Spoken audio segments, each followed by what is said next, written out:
Ladies and gentlemen, welcome to the 442 podcast. I'm Azar Mathani, and as always, I am joined by the wonderful Tommy Sondi. That's me. And the delightful Toni O. Morning, boys. As ever, excited to do this. Morning, Toni. Gentlemen, how the devil are you? Good. I had a good weekend. Had our end of season awards, which I picked up Player of the Season. Shout out to CCA Spartans for a title-winning season this year. But yeah, not as eventful as we need picture proof. You need we evidence. Need picture Yeah, proof. Toni, I don't believe you. Exactly. I will drop some evidence. Okay. Yeah. I have nothing to hide. You know? The fans need a reason to sing Toni won, Spurs no. Yeah, they have. Lately, Spurs are giving us plenty of reasons to sing. But hey, listen, I'll show you my my end of season plaque. All right, with my picture and my face beside it and my name on it. I also need a newspaper with today's date. Okay. Just so we can prove that this isn't some hoax that you've cooked up. Okay. And two witnesses too. Two witnesses. Exactly. Okay. We need written testimonials. All right. Anything else? Do you want to have a written statement ready? I just asked for them. I would like written statements. Yes. Okay. All right. Just why would I not require written statements? Tell you what, I'll put a toucan as well. Yeah. There you go. Okay. Hey, Toni. Congratulations. I'm glad you won. Makes me happy. Should I ask how your week was? We'll just skip over that. It's no big deal. Tommy. No. Is there? How about Tommy, you? How please, about you? please tell the people. No, please tell the people what you did on the weekend. You drove almost all the way to Toronto and didn't visit me. I sincerely apologize for that. Is there? I'll never make that mistake again. Exactly. Mm-hmm. I want to point out you also drove past Ottawa on your way to Quebec to go camping. Didn't visit me either. Oh my god. This is the love that Tommy has for us. What did I do when I came to Kingston last week? Did I visit you? I did, but yeah. Hey, wow. You know what? I've got a lot of work to do then to make up for that. Oh, please! I've been hearing this for years. Don't give me that shit. I'm just saying, Tommy. When I came to Kingston a few weekends ago, you were the first person I saw. Yeah. Give you a hug and everything. Yeah, that's right. Okay, exactly. I feel better now. What? No, that was not for you to feel better. No, that's not the point. Oh. Okay. Like, this is, you know what? I can't have Tommy breaking my heart like this all the time. Let's move on to something that did make me feel a little bit better this weekend. Yeah, something that did make me feel a little bit better was Man United 2, West Ham 1. The ending to this game, the last 5-10 minutes, absolutely insane.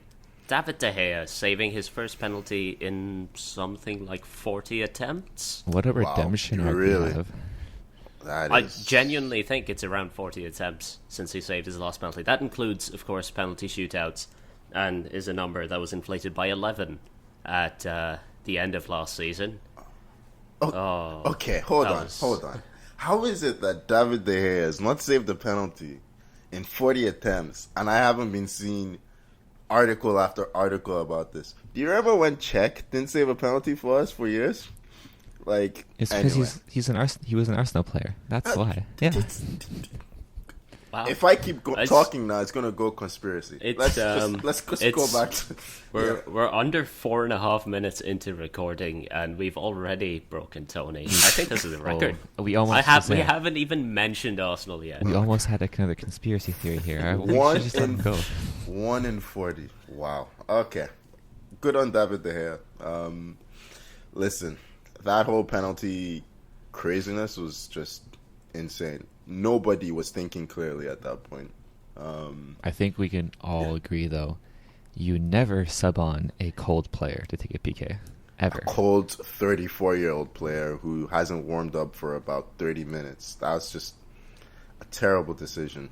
I mean... Look, I think we can only conclude that David Moyes did not watch the Euros once Scotland were knocked out. He's taking advice from, Gareth Southgate? Yeah. At least those were younger players. I mean, West Ham have been struggling to put the ball in the net from 12 yards. I think in the last 5 or 6 attempts, only Jesse Lingard had put the ball in the net, but unfortunately he was on the wrong team this game. Look, they could have still asked him to take the penalty. You don't know. Like, he scored an absolute peach of a goal and didn't celebrate. So clearly there's still some affection for West Ham and their fans. Maybe broach the subject with him. I mean, maybe have Declan Rice have a little chat with him, see how it goes. I mean, in the past week, he's shown a willingness to win games for the opposition. So, a nice little redemption for Lingard there to get that goal. We fall to get back up. Jay Lings is an example to us all. Yeah, you know, I'm a sucker for any Jesse Lingard content, and long may it continue. I'm not gonna lie. Because I watched the extended highlights for this. When I was watching it back, for a split second, I thought it was Jadon Sancho. I'm like, oh, maybe he's proving me wrong. But nope. Jadon Sancho-watch is still 0 goals. We agreed. Zero agreed. Goals. 10 games. 0 Hasn't been 10 games. You can just see the smile on Tony's face right now. It's just brilliant. Yeah. What? How many games are we in? We're halfway there? Okay. All right. We're not even halfway there. We're like one game in. No. 10. We're going game 10. That's when we can make the judgment, right? Yeah, so. His game 10. He didn't play the first 2 games of the season. No. Not his game 10. Game 10. No, the agreement was his game 10. No, I was agreeing to game 10 because no. At that point, he's either an established starter. It's not my fault. You didn't fucking listen to me. Oh my. Listen, boys, hey, guys. Are you about to go on another conspiracy round? No, I'm pretty sure you're very biased. There's no doubt about that. That's fine. I have never hidden that fact. Yeah, so there's no conspiracy. You're just, exerting your power as podcast host, which is fine. It's okay. Hey, I'm with the Zare on this one. I like Jadon. We're gonna give him 10 games, and that's just it. Listen, I want. You know what? Let's put a poll out and see what people think. But yeah, Tony, you have been beaten in a democratic vote. There's no need to get anyone democratic else involved in vote this. that you have rigged somehow. Your vote, it's basically 1-1. You have no say. But anyway, it's fine. Hey, guys, listen. Back to the game. Okay. Ronaldo was good. Another goal. He plays, he scores. That's what he does. Yeah.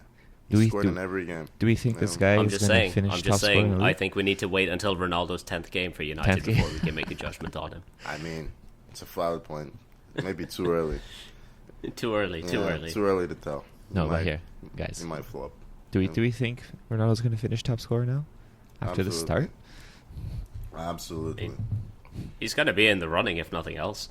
I mean, who's his competition this year? Is it Lukaku? Is it? Well, Lukaku, definitely not. Salah. It's definitely not Harry Kane, right? Definitely Salah. Definitely Salah's a good shout. Yeah, but fair enough. He's already shown that he can beat Lukaku to the award once. So, yeah. They're just taking they're just taking their fight from Italy and just bring it to England. Yeah, pretty much. Man United, it's just strange because you can see this glaring issue with their midfield. You can just see they can't control games. United, West Ham started brilliantly, and then I think Ronaldo scoring straight away just knocked the stuffing out of them. After that, United had all the momentum, and they could have scored a few more goals. But yeah, it's weird because United are doing that thing where you don't play very well, but you still win. But I just wonder if the lack of structure in midfield is going to hold them back. I mean, how do you dominate a midfield with Fred and Matic? I mean, I guess the answer really is you don't. So, I don't know. Can Ronaldo keep bailing them out? He wasn't able. United, the way they're set up, they thrive when there's chaos. Yeah. And nothing says chaos like Fred. Bless his soul. He was... Yeah. Okay. He was Fred. He was a player who was playing in midfield. The game. He was living life, having vibes. Easy on the boy. That's just... Yeah. It'll be fine. Hey, Fred in midfield will be fine. Listen, I don't know how United have gotten to the point that Fred is the first name on the team sheet. That's just sad. He is a name on the team sheet. First name. And it'll be fine. I mean, is there think about it this way? Fine. Think about it this way. You would just say United have hit their stride yet this season? Probably not, right? Oh, probably no. And you guys are... They hit their stride for a 10-minute spell in each game. And you guys are top of the table. It's just, will they be able to rack up 3 goals in those 10 minutes? Yeah, this has been United throughout Solskjaer's time there. So I don't think we should expect it to be any different, right? Like, since he walked in the door, blitzed teams. It's going to be really interesting to see how they play against the other top 4, top 5 teams. Yeah, I think the one thing you can definitely be sure of is you're going to have a lot of fun watching United. It's going to be stressful, probably, but I think they're going to be a very entertaining team this season, just given that they can score, but they can concede just as easily. I'd just like to say I'm very happy we added Rafa Varane if we're keeping Fred in midfield. So moving on to another title contender. Tony, you're going to love this. Tommy, you're going to love this as well. It's Chelsea 3, Spurs 0. Gentlemen, take it away. It's one of those games for me. Before I let you go on a rant about how Chelsea is so good and you're so happy. No, I was going to start the other way. It's bittersweet for me because I don't particularly like Chelsea. In fact, I quite dislike Chelsea. But I think I just hate Spurs that little bit more than I dislike Chelsea. So it's a net positive for me. See, that's why we should start with just shitting on Spurs, because you know what? They're shit. They suck. Every game they've played this season, they've sucked. Yeah. Well, maybe apart from the City game, which is kind of ironic, but every other game they've played, even the ones they've won, they were terrible defensively. They're just defensively, they're so bad. Offensively as well. I thought they played well first half. I thought they were decent first half, and then Tuchel just completely took the game away from them with his sub of Kante coming on for Mount, and they just couldn't find a way back in. Yeah, tactical genius. Yeah, to bring on the best midfielder in the Premier League from the bench. Absolute genius. But yeah, isn't that a great luxury to have? You have Jorginho and Kovacic, and then you know what? Let's just bring on Kante. Yeah. Why not? No, but I mean, what that definitely changed it, and it allowed Azpilicueta, who normally he's not like he's a fantastic player, but he's normally not this great attacking, fullback. He's a very great defensive fullback, in those 1v1 situations. This season though, like he's getting forward, and he's looking very great. And Marcos Alonso, this guy is just a striker, posing as a wingback. That's how, as a defender, he was in the box, flying in the box every time we had the ball up there. And our defenders are scoring. Rudiger, beautiful goal set up by Timo. Thiago Silva, he's like going to be 37, and it's a brilliant header. He should have had 2. He had another great header that Lloris just saved him. He looked fantastic out there. I don't know what Tuchel's doing in training or what's going on, but we're gelling as a team so well. Like, even when Lukaku's not scoring, when our wingers aren't scoring, now our defenders are stepping up. And when you have that, that's when you know you're a title contender, when you can pull that out. But to be fair, when Harry Kane looks that poor and that, dull and lifeless, it's not hard to keep a clean sheet. Can we talk about Harry Kane? What's going on? He's been very confusing to watch lately, because even in the Euros, I was telling a buddy of mine this, he doesn't look like a striker anymore. And I don't know if his dropping deep really is on instruction or if it's just what he wants to do. Because I was watching the Sky Sports analysis afterwards, and he made the great point that if you're a false 9, you've still got to get to the box when you send the ball out wide. And he just looks like he wants the cutbacks now, right? Like, I don't know. Is he?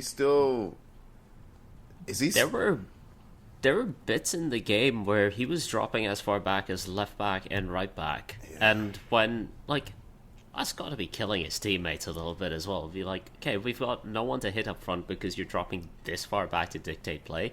Like, I like it when Kane kind of drops from his striker role into a number 10 and lets the likes of Son, etc., get beyond him. That works. That's great. I don't know what he achieves by dropping this far back. You know the thing? It looked like Son was playing up front. And I'm looking at the graphic here. Maybe Son was playing up front, but if Harry Kane's at the point now where he's not the number 9 for Tottenham, for this Tottenham team, then I don't think he's a £150 million player for anyone. Like, I don't even know that he's still... I don't know. I mean, maybe there's a bit of revisionism here, but did City really dodge a bullet with Harry Kane, or did they just... what judging he's how doing City's is... playing, they did not dodge no bullet. He's just... Look, Kane is just fashioning himself into a number 10, so Guardiola will accept him. Hey, you remember when was it? Didn't Rooney do this late in his kind of United career where he would drop a lot and kind of be more of a playmaker? Wazza did that his whole career, though. He did it his whole career, yeah. That was Rooney's game was always dropping deep and linking play before bursting into the box. But he'd always get there in the box in time to... Yeah. He had that one season when they sold Ronaldo, and Valencia just kept crossing the ball onto his head, where he looked like a number 9. But other than that, I think he scored like 10 headers or so that season. He always played second striker. Yeah, like when they signed Van Persie, or when they had Tevez or Berbatov, Rooney was always behind. Even with Ronaldo, there were games Ronaldo would play up front, and Rooney was playing left wing, right? So maybe the Spurs solution then is to get another striker. Do they have another striker in their side? Son, right? Son would be there, yeah, I guess. But I just think they're a bad team, to be honest. Yeah, I agree. I think I was always really happy when they got Espirito Santo. I don't think that's a progressive not appointment. at all. And yeah, this team just, I don't know what they're trying to do. Hey, you know what?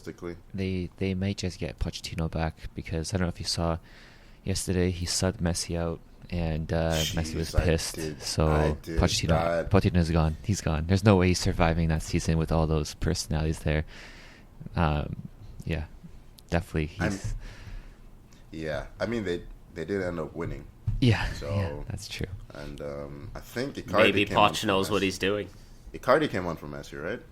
Yeah, he scored the winning goal. So maybe it's not. Maybe Messi should try being good. How about that? I'm joking. Okay, good. No, I am clipping that out of context. Okay, come over.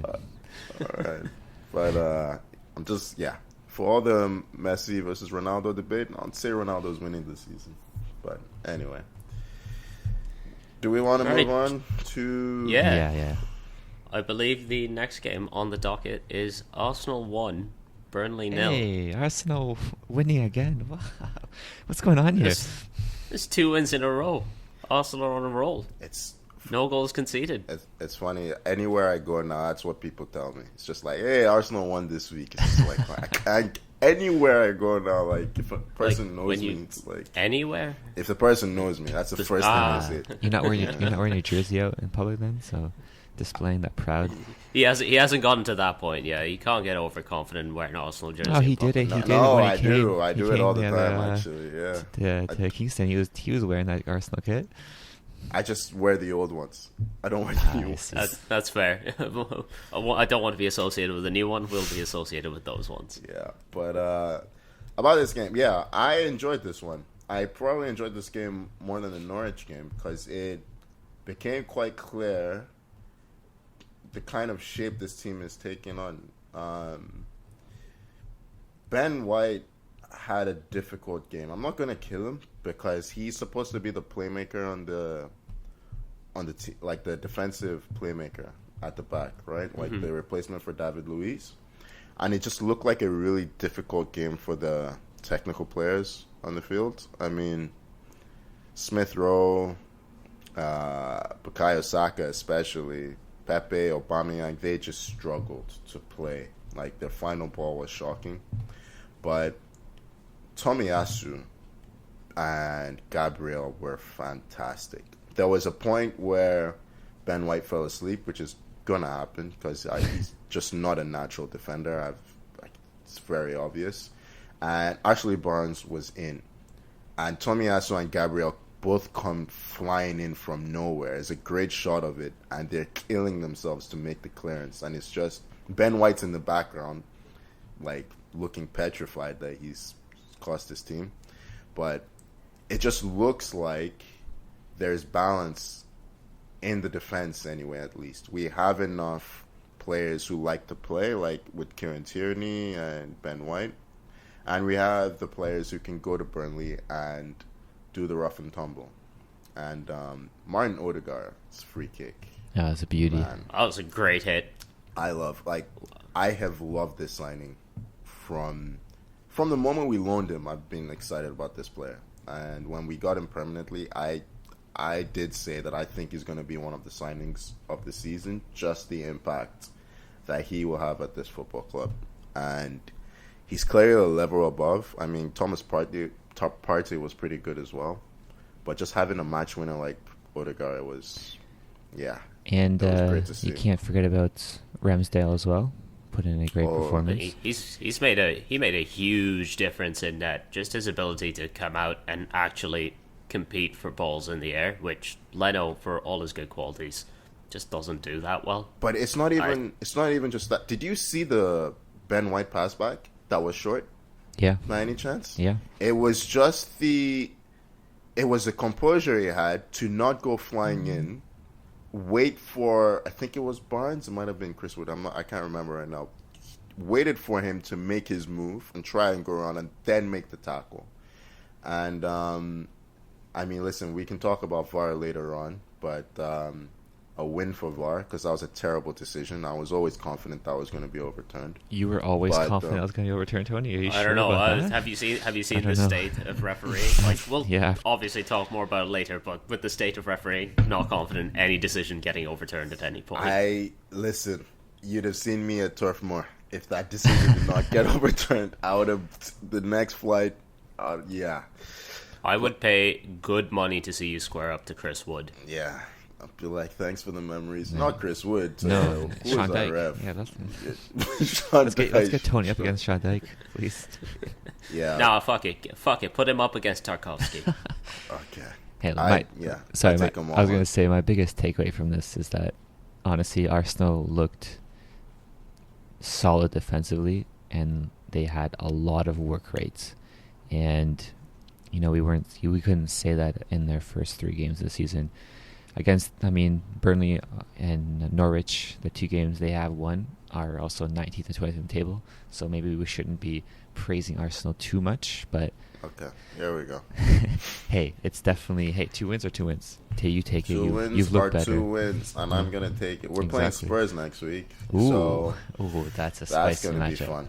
Yeah, but you're playing another out of form team. Yeah, I knew that. Better win this. Listen. You better win this, otherwise the podcast next week is going to be unbearable for you. If we lose that, it's gonna be unbearable for you. Like, I'm just gonna, no. That's okay. I'm willing to. If you lose that game, I'm willing to not talk about any other games for the hour and just have you just rant about that. I know, especially given I'm willing to make that concession. Especially given how much we're shitting on Spurs, rightfully so, because they are bad. Oh, you don't want to lose that game, Tony. Oh boy. But just briefly to circle back to Ramsdale, he has the kind of calming influence that Emiliano Martinez had on us on that back line. And it's just, for me, that's the one to watch, just to see how that develops for the rest of the season. Because it looks like he's ending Leno's career, basically, at Arsenal. Which, he's been good for us, but I'm kind of okay to move on to something else. So, what was the cost of Ramsdale again? Was it around 30 mil? 24. 24. Yeah, so, I would expect Ramsdale to be a starter, too, if you're going to pay that money for a keeper. Oh, yeah. In the summer, so yeah. No, good on him. He looked great.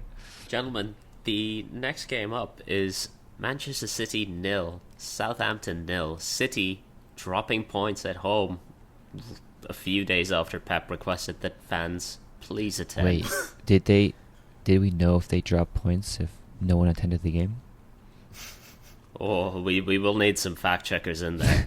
I believe we'll need the same fact checkers that we'll get for Tony's awards. Hold on, we'll send them off. Did you guys see any of the memes coming out after Pep did this? Man, they were so Jesus great. Christ! It was just there was one handing ammunition to people who want to make fun of them with that one between Pep and the whatever City fan group that he was arguing with. Yeah, just. Okay, there was one. Hold on, just a mess. Hold on, there was one. Hey guys, hey. Can I just tell something funny here? Okay. Tommy, we bring you on the podcast to be beautiful, not funny. You have heaped so much pressure on yourself now. Let's go. I can't do it. Go on. No. You have to now. No. You have to. You gotta. You have to. Go on. Yeah. Okay. There was one where this guy he said he got stopped for a speeding ticket and got a ticket to the City game, but obviously it's not funny anymore because it sucks now. you guys completely ruined you it. derailed the entire podcast. Okay. Great. Absolutely derailed everything. Well, blame it on for us. That. Yeah. All right. Mm-hmm. I mean, just not converting your chances, much like Manchester City. Yeah. I'm really glad that we had the discussion last week about City looking like they're missing something, because it at least shows that we were able to see we're not just revising our opinions based on what happened this week. City, they looked absolutely toothless in attack. Yeah. We've been saying, or at least I've been saying all season, that they have a Sterling problem with the signing of Jack Grealish, and it just looks now like Guardiola's just trying to shoehorn him in. He played him at false 9. Didn't work. Just, they had no presence in the box. They had no presence in attack. Sterling's movement is good, but he's not the kind of player to bring others into play. And, I mean, for all of City's dominance in possession and cross after cross after cross to the tiny City attackers, they could and should have lost that game. I mean, that Kyle Walker Yeah, if it wasn't for that terrible VAR decision. I don't know what's going on there. Like, we were discussing it offline. There were so many theories as to why he overturned it. Maybe because he gave a red card, he felt like it would be a bad look to downgrade it to a yellow but keep it as a pen. So he just... I mean, I don't know what you guys think. Except, like, a penalty and a yellow would have been the right decision. And I don't understand the point of VAR if you're just like, we have the right decision right in front of us, but we're just going to ignore it. Why is a yellow card the right decision, though? It's better than a red card. But even no yellow would Kyle have been Walker fine, makes no attempt to play the ball, right? It's the double jeopardy rule, though, isn't it? No, but the double jeopardy rule that was modified says you have to make a genuine attempt to play the ball, and he doesn't make an attempt to play the ball. What he's trying to do is shield the ball back to Ederson, but in doing so, he takes him out, and he doesn't play the ball. Makes no attempt to play the ball. I mean, I've seen David Luiz get sent off for sneezing on a guy, like. Conspiracy theory, Tony. No, it's not about this. This isn't conspiracy. He keeps slowly dipping in. This is more just. I just feel like the City players did a good job of surrounding the referee and putting him under so much pressure, and then VAR threw the ref under the bus and said, "Come and make a decision for yourself." VAR should be telling him that's fine. He shouldn't have to come and see that again, because I don't think he would have seen anything differently. It's just that now he's seeing it with all the City players having shouted in his face about why his decision was wrong. I mean, Kyle Walker looked so guilty. He looked so guilty after. Did you see the ref's face even after he came from watching it? He didn't even know what to do then. He was like, what do I do? He looked terrified. Every ref that comes out, they make their decision right away. Yeah, he was so scared. He's like, I don't know if this is the right decision. And then, okay, no PK. Yeah. What? I don't know. I just don't know how that... I don't know how that's not a PK. Honestly, at this point, I don't even care about the red card. It's like, how is that not a PK? Yeah. It makes no sense. Yeah. Southampton are going to feel absolutely robbed by that one, and rightfully so. Yeah, they played really well. I mean, Adam Armstrong or Adam Armstrong? Yeah, he's been a great signing.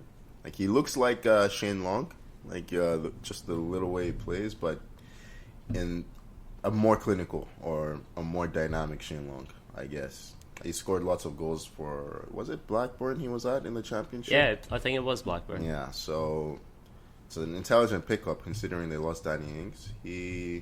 Maybe they're not in as much trouble as we first thought, but yeah, I'm just saying my pick of Southampton to get relegated is not looking great. It feels like every week we just we revise our opinions. Yeah, but I'll admit we'll revisit our predictions at the end of season and just see how poorly we did. I will admit that I was wrong about Brentford. Definitely. Yeah. Brentford. Yeah. Do we want to talk? We might as well have a brief chat about Brentford because they are looking excellent. Yeah. A 2-0 win, hanging on for half an hour, I believe, while a man down against Wolves, right, who continue to defy XG with the kind of vigour we haven't seen since Brighton decided to start scoring goals. Yeah. I mean, Ivan Toni, they're I was gonna say they're a throwback, but it's refreshing for me to see teams successful with a 4-4-2 system. Just two strikers up there, and Toni and Mbeumo have great chemistry in the way they play. And Toni was brilliant. Like Ivan Toni he bullied their backline. He's an absolute force up there. Yeah, he's not a huge player, but he's such a physical. He plays bigger than he is. Yeah, exactly. And listen, it was a deserved win. I mean, yeah, it was funny because we were talking about earlier, basically about Toni just throwing himself to the ground when he got fouled in the box. But I don't know. When you look at the refereeing decisions and the way they're so random, I guess you might as well, right? You have to, yeah. You feel that. Why not? Give the refs buy a ticket every time. Give the refs a decision to make. And, hey, this one was the case where, Marcel was already all over him in previous set pieces, and the ref talked to him, and Toni knew. Yeah. Toni knew that he was going to be watching, and Marcel was hugging him, coming back, and Toni's like, you know what? That's it. I'm going down. Got the PK. Yeah. I mean, there's nothing wrong with that. He got the call. It was the right call regardless. But you gotta do that little bit of extra exaggerating, to get that. But it is what it is. It's not a call you get very often, though. Usually those go the other way mysteriously. It's like ref sees someone fall in the box. Oh, okay, free kick the other way. But yeah, deserved win. Wolves have a real problem without Raul Jimenez. Since he got that injury, they need Jimenez to start scoring again because they haven't replaced his goals yet. Yeah, their form kind of ended with Jimenez's injury last year. They've not been able to find a solution. So, yeah, the chances are coming. Yeah, so you with the amount of chances that they're creating, you'd back them to start scoring consistently at some point. But well, they had. It's got to start. It's still early days, but it's got to start happening soon. Well, when you have 11 shots and then 0 on target, yeah, you better start doing something soon. Adama Traore went close. He did that nice shot of the crossbar. Yeah. Adama Traore has 0 end product, and it's infuriating to watch him play. Yeah. It's just he's so good until he gets anywhere near the penalty area. And then, even just watching him cross the ball, he was skying all of his crosses in this game. Yeah. He is. I can't believe how frustrating it is to watch a guy that, I have, no strong love or hate for either way. Just him and his, lovely baby oiled up arms just firing crosses into the stratosphere. Yeah. But good on Brentford. They're we backed them at the start of the pod. Well, you and I did, Izzy. Two of you did. Yeah. I believe Tommy didn't. So he had them going down. It's still early, right? You fool. So just like you have your doubts on Sancho. It's still early. Okay. Why unnecessary pot shots at Sancho? We have moved past this. There's always time for gentlemen. There's always time for gentlemen. No, we're moving on. We're moving on. Liverpool 3, Palace 0. Liverpool look like genuine title contenders. For sure. The defense looks fantastic. Kanouté had his first game, and he looks super solid in there. Shout out to James Milner, who was he 35 now? Maybe 36? I can't remember. Yeah. The guy is just a machine. He just doesn't stop running. Providing some great crosses as well. They benched, I believe, both of their full-backs after the Champions League game, rotated in, and still kept a clean sheet. That's very, very impressive. And Palace played well. Hold on. Did you see Jota's miss? Oh. Man, that was something. Like, that might be a miss of, like, the worst miss this season. Yeah, that's worse than any of Timo's worst misses, for sure. No. That's because all of Timo's misses were last season. Yeah, exactly. Timo won first, second, and third for worst miss of the season last year. But he was a top 10 compilation on his own. Yeah, but Liverpool look like they have depth now, with Jota able to come in for anyone across that front line. Origi is still there, contributing. Ooh. And then you had Naby Keita getting a nice banger. Did you see his reaction after the goal? He's just like, "Did I do that?" No. He looked upset that he had scored. That was a great reaction to that goal. No, that was Liverpool. What's crazy about it is, you look at the table, look at the results, mirror image of Chelsea. Every game has been the exact same results. Will it continue next week? We'll see.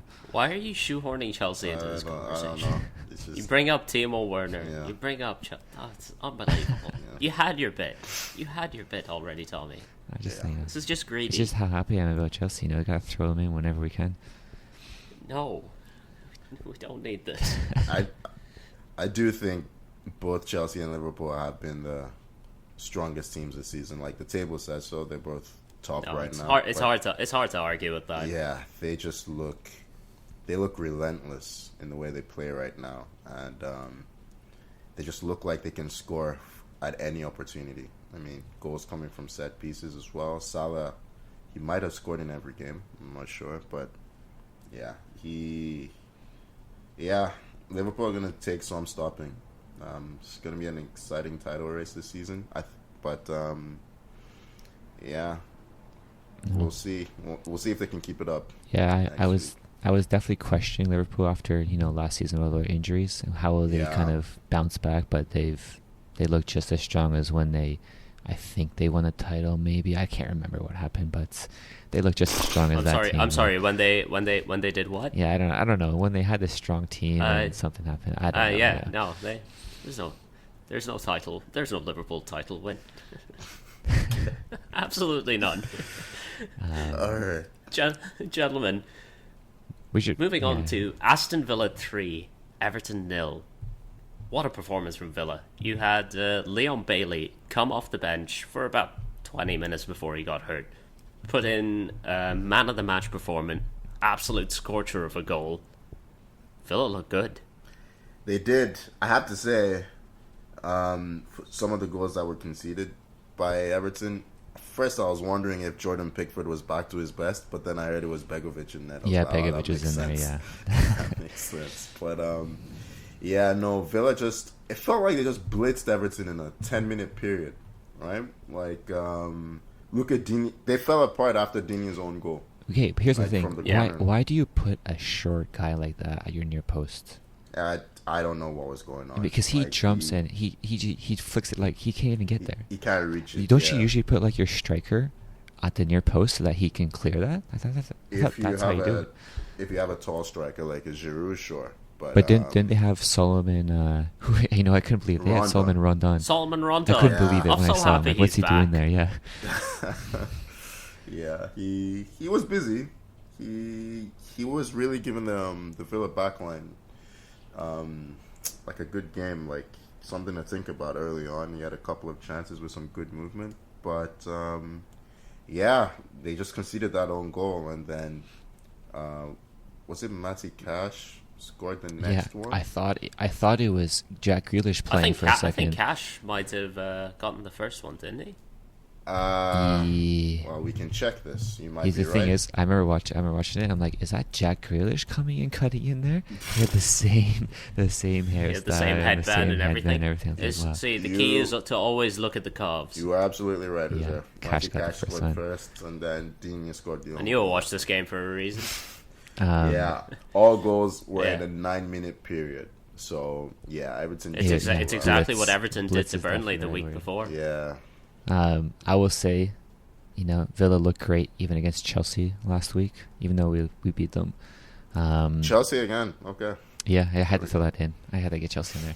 They look great. One thing about Everton is, Gray, Demarai Gray, he had a great game. He had a lot of chances. He was close to scoring.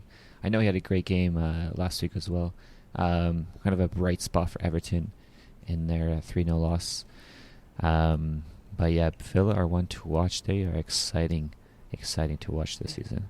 They've definitely gone the right way about building their team. I think they've invested the Grealish money very wisely. Definitely. Moving on from that, just a quick run through of the other results around the league. We had Watford beating Norwich 3-1. I mean, Norwich, they look down already. Yeah, they look. I think there are 19 good teams in the league this season, and then there's Norwich, who are just not Premier League level. It's just clear they're not. Their defense, I'm not even sure their defense is Championship at this point. It looks like League One level. Like, they'll always have a chance with Timo Pukki up front to get a goal from somewhere, but he needs to score 4 goals at this point for them to win a game, because I can't remember. It might have been Sarr's first goal. It's just a straight ball through the defense, and I don't know where. It might be Hanley is going at first, and Sarr just runs through. I mean, yeah. What did we say? I think I said. Yeah, we were talking about this on Saturday, I think, and we were saying, like, where do we think the win is coming from? If you're not beating Watford, who are one of the other newly promoted teams, yeah. Where do you think this win is coming from? I'll tell you where the win's coming from. There's probably 2 other teams. You know what? That would be very typical of Chelsea. I would to love lose that. to Norwich at home. Something 3-0. to shut you up for a week. I remember losing to Bournemouth 3-0 at home out of nowhere. So it's in there. I was gonna say there are 2 defenses that are definitely probably as crazy. Maybe not as bad as Norwich, but up there, and that would be Leeds and Newcastle. Their defenses are not that great either, but they score. The issue is, yeah, that involves Norwich keeping out the likes of Saint-Maximin, Callum Wilson, and then Bielsa's entire system of harrying people to death. Yeah. And I don't see that happening. That was a great game, by the way. Newcastle Leeds. Yeah. It's a really fun game. Can we start something? Seamless transition. Can we start the free ASM movement, please? Get him out of Newcastle. He's too good of a player to be there. He's so much fun to watch. Yeah, I'd have him. I definitely have him at Arsenal. I think he's the best player out of the top 6 and big 6. I think he's the best player. Honestly, he's what everyone thinks Wilfried Zaha is. He's got flair, but he's also got some end product to his dancing feet. And yeah, there's a big move coming from him. Might be when Newcastle go down. Yeah, when they go down, yeah. Yeah.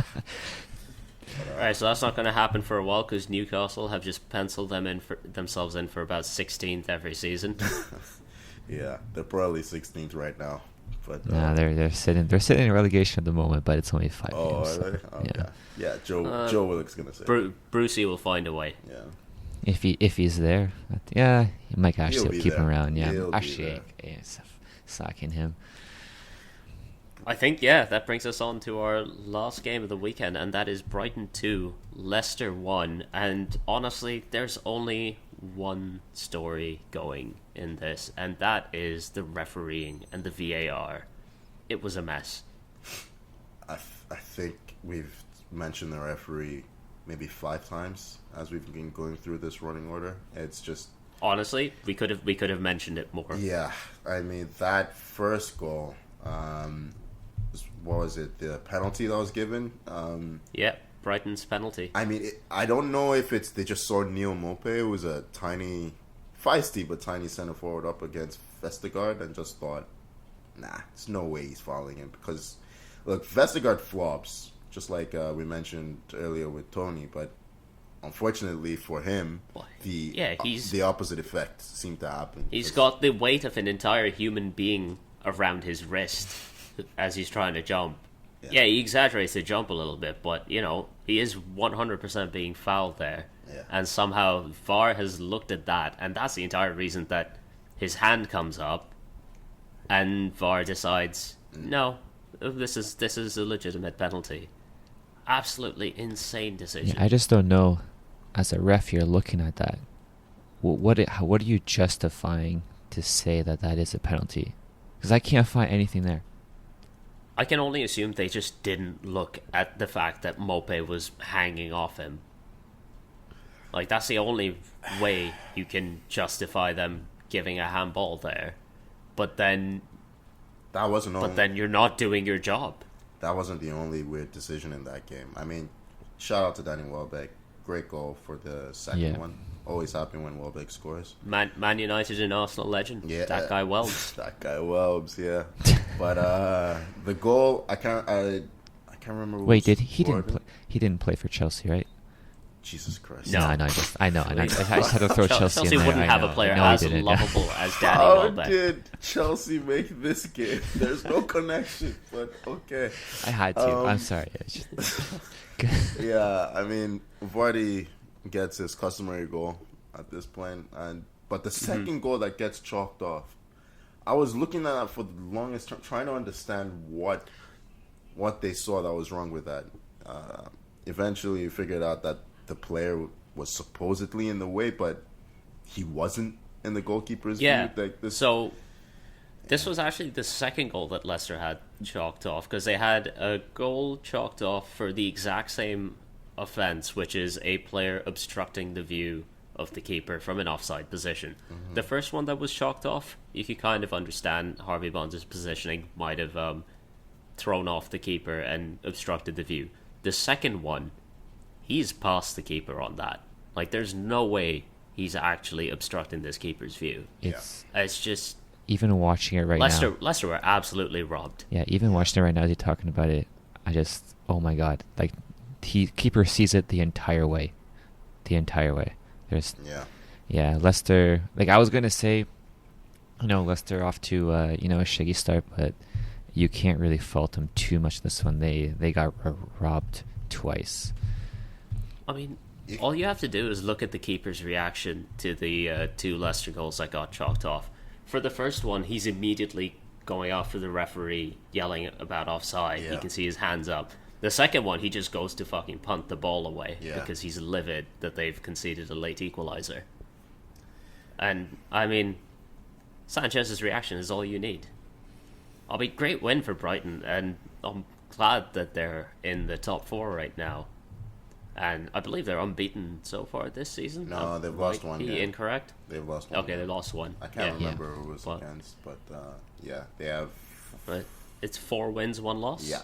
They lost to Everton. Yeah, that's what it was.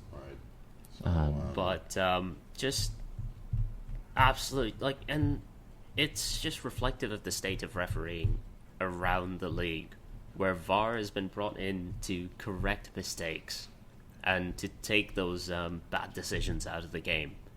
And it's just not worked. And that seems largely down to the quality of the actual referees and the actual VAR officials. Well, Toni was saying... do we want to have a discussion?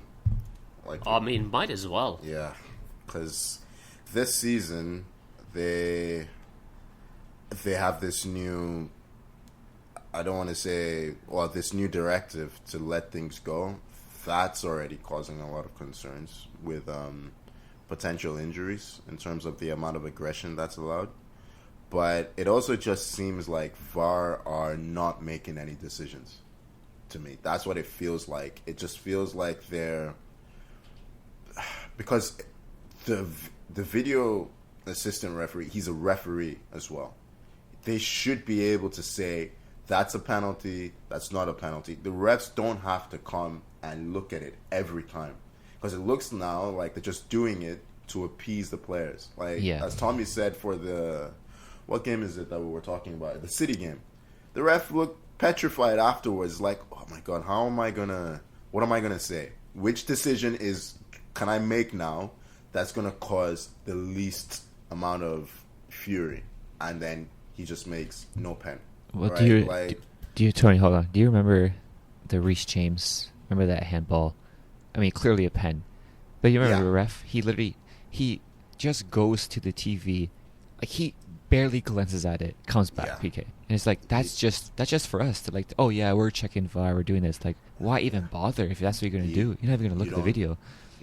Yeah, they, like VAR, I don't like VAR, right? I've always said that I just feel it's unnecessary, and it's basically been put in place to appease fans who got upset when referees made mistakes. But all it's doing now is exposing the fact that referees aren't making mistakes because they didn't see the incidents.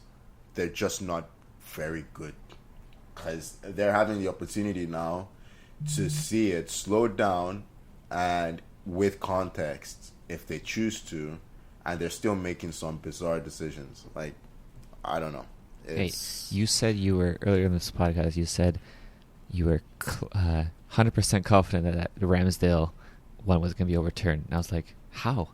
You've seen the use of VAR. It's impossible to have 100% confidence in anything that the referees are doing. And honestly, this weekend felt worse than most. I feel like this every week, to be honest. Like, I think the Premier League, they're handling VAR differently. I think other leagues have a bit more of a grasp on how to use VAR. I see it in Serie A. And listen, fans are going to complain there too. But refs just seem a lot more in control of the situation. I see it in Bundesliga as well. Just listen to the VAR official. Let him make a call as well. Well, right? they even do a better job in the Champions League. Yeah, absolutely. Absolutely. It's really strange. I wish it could be scrapped. I think we're too far gone now at this point. There's no chance of it being scrapped at this point. Yeah, but it's just, it feels sometimes that we're talking more about the officiating and less about the football, which that's not the point. That shouldn't be the point of VAR. VAR was there to give the referees help, and I think sometimes it just throws the refs under the bus, right? Like, yeah, how do you explain? You could always explain before getting a decision wrong. I didn't see it properly, you know? Like, I only get one view. That was always the defense of the referees.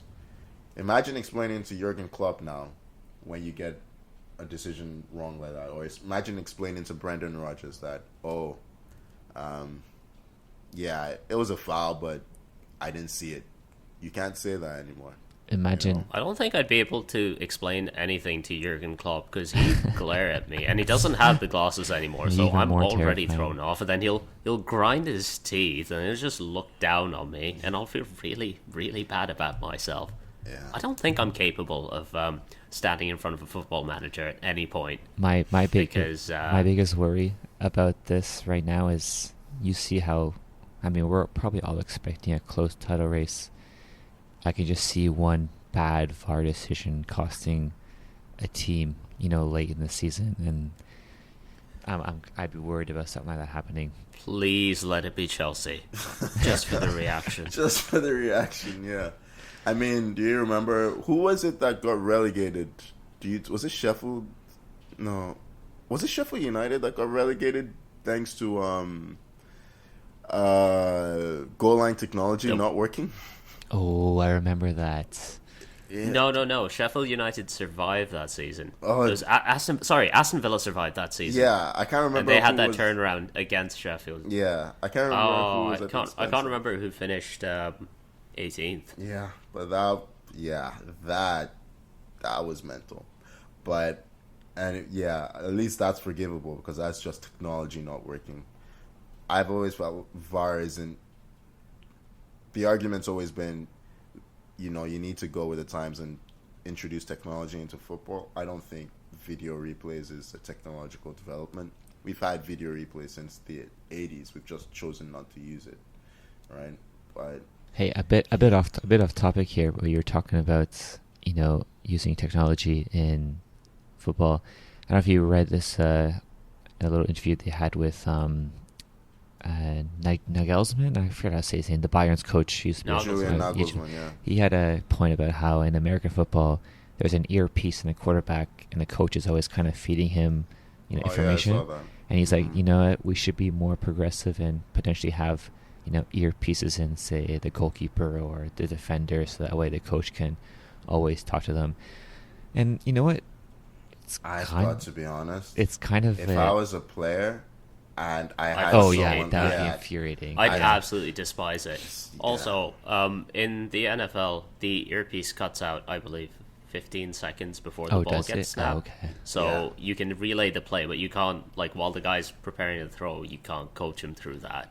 Yeah, it's hard to see how much benefit that would add to the players. Yeah, the NFL's a lot more stop-start. Each play is a completely new thing. So other than on a set piece or something, it doesn't really make that much sense. On that train of thought, though, I've seen some MLS and Australian football games where the referees are mic'd up, and I'd prefer. Yeah, I'd love to hear some explanations. I'd prefer that to VAR, just to see how they make some mistakes, right? But they talk you through their decision making.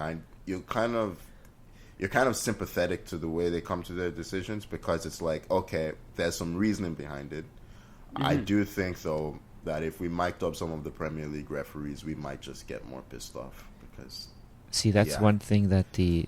God! Imagine Mike Dean mic'd up. Oh no! He loves the attention too much already. So the Champions League doesn't do that, but they do issue a press statement after about any VAR decision in the game, kind of explaining the referee's decision. Mm-hmm. I mean, it's not the same thing, of course, but at least they're being a little bit more, vocal about why they kind of made one choice or the other.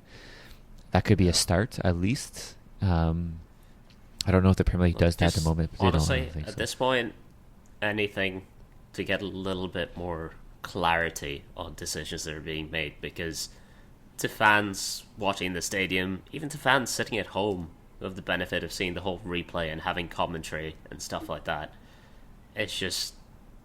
it looks like dart throws. It looks like coin flips just being made at all times. And that's not how you want a game refereed. I think they just need better refs. I think the refs, this generation of referees have not been great, and I'm not really sure that many great referees coming through either. I had a lot of hope for Sian Macy, but I think she's decided she just wants to be a lineswoman for the men's game, which is fair. But yeah, what's the I can't remember. Mike Oliver, right? Is it Mike Mm-hmm. Oliver? That's the youngest referee in the Premier League. Maybe. Yeah, he started off. Gotta be honest, my refereeing stats are not up there. Well, no, he used, when he first came in, I remember being quite impressed by him, and it just seems like maybe directives have kind of, I don't know, he just looks now to be making a lot of the same mistakes that the rest of them do. So who knows? Maybe they get told to make some of these weird calls. Oh, another conspiracy theory from Toni. Okay. Hey, to be fair though, all the way to the top. To be fair, I mean, reffing, especially at that high level, has got to be so stressful at every moment that it's definitely not an easy job. But I definitely 100% agree that, that there's a big refereeing conspiracy. No, definitely not. Definitely not. I'm not in on these conspiracies. Definitely. Yeah, you're 100% in on these conspiracies. Please clip that. He said afterwards. So. I don't know how you solve the referee issue unless you just start bringing in refs from, other countries that are really good. And no, lower league level refs. Or lower league refs. Give them more incentives to go up to to become full time. Give them more incentives. Give them better training as well, right? There are good referees. It's not impossible to be a good referee. You just need to be strong. I don't know. But listen, hopefully it gets better. I don't anticipate it getting better anytime soon. I mean, hopefully it will. Probably won't. And that'll continue to provide us with a lot to talk about. And on that note, I believe that is everything we had to cover for the week. All that's left to say is please follow us on Twitter and now also on Instagram at 44Took. Please subscribe to us on YouTube, Spotify, Apple Podcasts, wherever you get your podcasts. We are there. Thank you for joining me, Tony O. Yeah, it was good fun, guys. Thanks for the chat. And thank you for joining me, Tommy. Yeah, guys, I just want to mention one more time, Chelsea's top of the table. And fuck's sake. That's it. That's all I got for you guys. You do have the power to just kick him, right? I know. I know. Kick him from the freaking call. Yeah. Hey. No, Tommy, you're done. Okay. Done. Hey, no more. Right. No more. Guys, Tommy, I'm signing off. Glad Tommy. to be here. That's it. That's all. I'll sign off with that. Thank you so much for listening. And see you next time. You want to get one last mention in about Chelsea, Tommy? It's not making the pod. I'll tell you that much.